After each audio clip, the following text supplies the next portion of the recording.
The Flat Earth Fail compilations have become somewhat of an institution in the last few months, and you can see why. Bite-sized chunks of Flat Earth hilarity to go with your morning coffee. What's not to love?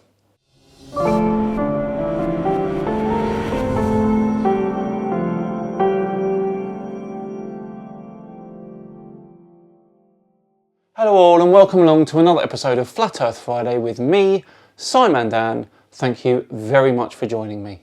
Yes, the Flat Earth Fail compilation is back for its 9th outing today, bringing you 4 Flat Earth fails, each one as disastrous as the next.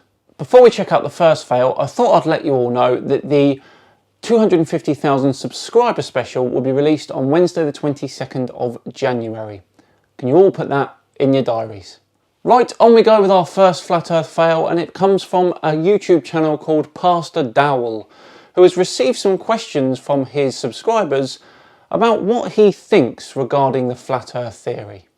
All right, good morning, good evening, good afternoon, ladies and gentlemen, citizens of YouTube. This is Pastor Dowell, and I'm going to answer a question here real quick. Pastor Dowell, what is your take on the flat Earth? The flat Earth, and of course, a lot of people call it a theory, conspiracy theory, or whatever. I've learned over the years that I truly just don't trust anything that the government says. Not a good start, is it? Even if the government tells me that the sky is blue, I'll say it's light blue or purple or brown. Brown? Okay. Because there's something going on. I mean, you think about this for a second. I'm answering a question about the flat Earth, but I gotta lay some groundwork. How is it that we allegedly went to the moon? Well, we flew there. Not too hard to imagine. Well over 50 years ago. 40, 50 years ago, something like that. Maybe 40 years ago. First it was well over 50 years ago, and then it was 40 years ago. 50 years, Pastor Dowell. 50 years ago. How is it that we allegedly went to the moon and we ain't been back since? Well, we did go back another 5 times. Do you believe that? I don't believe we ever went to the moon. Just like I definitely don't believe that Christopher Columbus discovered America. How can you discover the place already been inhabited? Now, with that said... Oh my, he thinks the story of Christopher Columbus is that there was no one there when he discovered it. Okay, so Columbus discovered America in the sense that no one in Europe or the rest of the world at the time knew where or what it was. Of course, there were indigenous people there, but he did make the journey. If the sun is all these millions of miles away from us, listen to me very closely. I'm listening. If the sun is all these millions of miles away from us, and between Earth and the sun, space is black. I mean really black. It is really dark. How in the hell the sun that is so dang bright, how does it skip past all that blackness, all that darkness out in outer space, but then it shines on us right here on the earth? But it skips all the space now. It just don't make sense.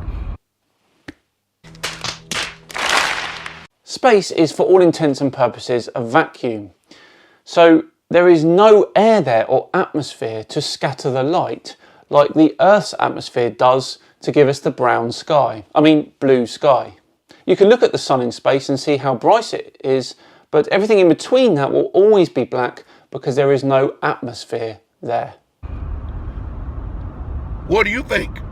I think we should move on to the next video because you have nothing left to say. Next up, we have a Flat Earth science lesson brought to us from a guy called Kyle Adams. It's the first ever lesson and it's entitled The Greatest Evidence for Flat Earth.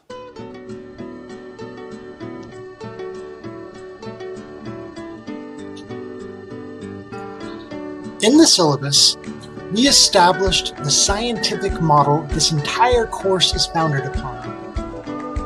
Now, we will share with you our very first observation, and then we will form a hypothesis. Let's ask this question. What is the greatest evidence for a flat Earth? There is none. What do we found ourselves on? A globe. The greatest evidence is the observation of a flat Earth. And that is why the Flat Earth Institute of Science exists. The Flat Earth Institute of Science. Good one. Oh, you were serious. Sorry. Please continue. We're not talking mountains, of course. But when we look out at an unobstructed horizon, we can observe it is flat. And if we zoom in onto this picture of this tennis ball, it looks flat too. Just saying.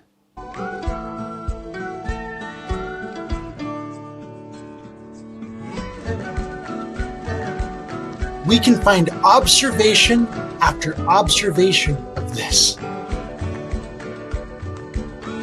No matter how high you fly, straight horizons are what you see. Unless you are looking through a fisheye lens. Because we can observe flat horizons, we can hypothesize that the Earth is not a globe. Let's just zoom in quickly to this globe, shall we? Would you look at that?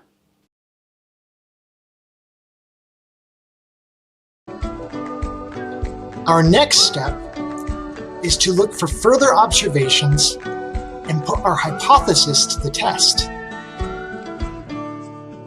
To be more clear, and for the sake of emphasis, what is our hypothesis? Our hypothesis is that the Earth appears flat because it is flat. That is not a hypothesis. That is it. Plain, simple, and straight. Ah, I see what you did there. They finished the video showing no evidence for their hypothesis and promise that in the next video in this series of online lectures, there'll be more observations. Can't wait. Right, next up we have a video from Mike's Machine, who has something to say about the moon. Away you go.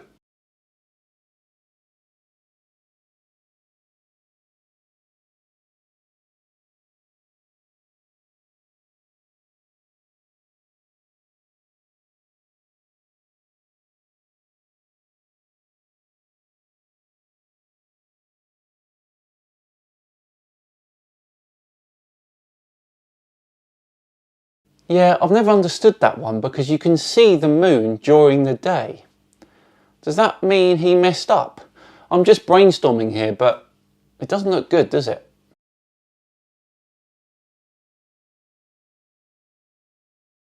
Okay, people of YouTube, this is a flat earth proof that is undisputable. When you have two objects that are in plain view of each other, unobstructed, they should be able to see each other fully, and there should be no shadow or blockage.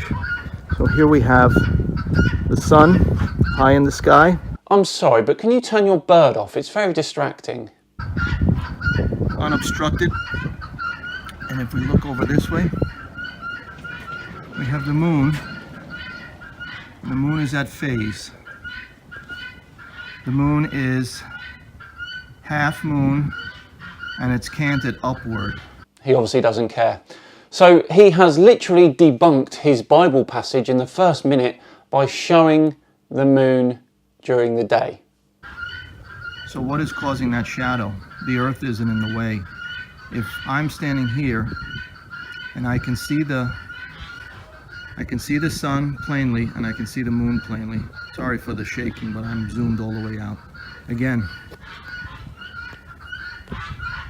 we have the sun in full view. And we come back over here and we have the moon. Half moon phase, facing upwards. I'm going to zoom out to show you that the moon is high in the sky. Here's the Here's the horizon. The moon is high in the sky. This way. Sorry for the glare. Here's the horizon. The sun is high in the sky. Horizon, high in the sky. I'm gonna go over here behind a tree. Seriously, has he got a menagerie back there? Okay, so there we go, high in the sky. It's still at about, it's 3:30 in the afternoon. We still have about 2.5 hours of sunlight.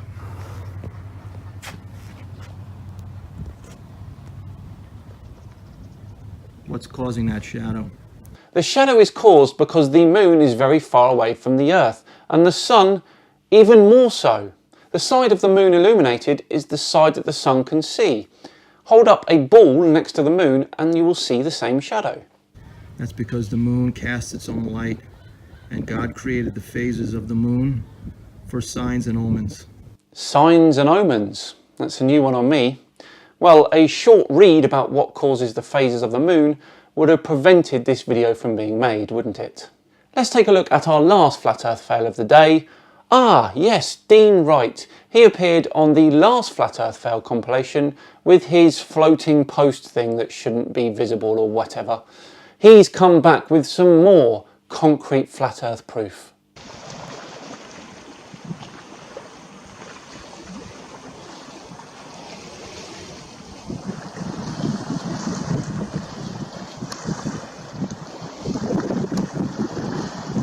This oil rig behind this oil rig is about 10 to 12 miles away, people. Can clearly be seen through the haze.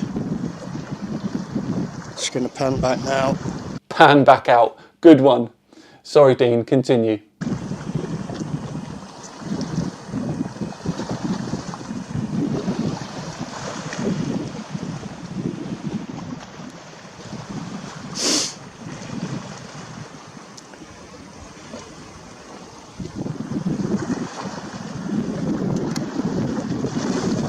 Right there. As clear as day. And why wouldn't it be? You see, Dean here has made an observation without looking at the details. Something that flat earthers always do. Alright, there's a little bit of haze in there, but you see what I see. It's quite conclusive.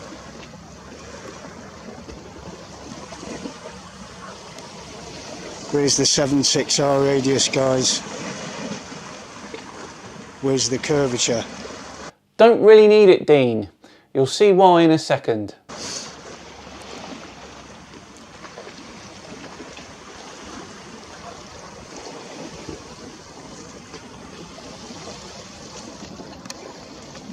"10 to 12 miles away, this rig is."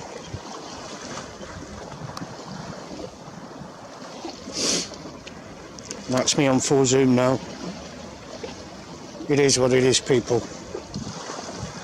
It's not super looming. It's not a mirage. It's not looming up from the curvature of the earth. We see it because it is there. Yes, it is. Let's go to our curve calculator, shall we? Right, so let's put the distance as 12 miles. We'll give you the benefit of the doubt on that one. And the viewer height, well, you're at least 10 feet above the waterline there, so we'll put 10 feet in there. That gives us a refractive hidden amount of 34.93 feet. These oil rigs are at least 200 feet tall, so why wouldn't you see that one? Baffling that you would peddle this as Flat Earth proof, Dean. Right, that brings this episode of Flat Earth Friday and the Flat Earth Fail Compilation 9 to a close. Love doing that one. Thank you very much for joining me. I do hope you enjoyed it today. If you did, then a like and a subscribe would be thoroughly appreciated. I have been Simon Dan. Have yourselves a fantastic weekend, and I'll see you all on Tuesday for more Hans Wormhat. See you then.